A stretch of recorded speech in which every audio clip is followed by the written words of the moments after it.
অনেকে বলেন যে ভারত বিশাল রাষ্ট্র, বিশাল সামরিক শক্তি বাংলাদেশ দখল করবে। আরে ভাই, ভারত কোনো দিন ওই সাহস পাবে না।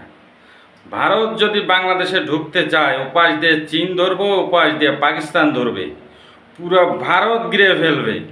ভারত তো নিজেকেই নিজে সামাল দিতে পারবে না, বাংলাদেশ দখল করবে কখন?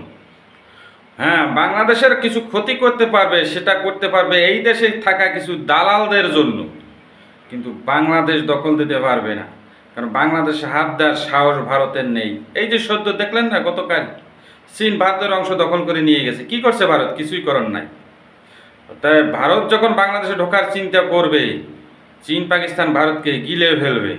একটা জিনিস মনে রাখবে, চীন তো বলেই দিয়েছে বাংলাদেশের যে কোনো বিপদ আপদে চীন বাংলাদেশের পাশে থাকবে। দেখেন না ইরান যুদ্ধ কীভাবে চীন সহযোগিতা করেছে? এইরকমই মনে করবে। চীন পাকিস্তান থাকতে বাংলাদেশে হাত দেওয়ার ক্ষমতা রাখে না ভারত। অর্থাৎ এটা নিয়ে ভাবার কোনো কারণ নেই, চিন্তারও কোনো কারণ নেই। ধন্যবাদ।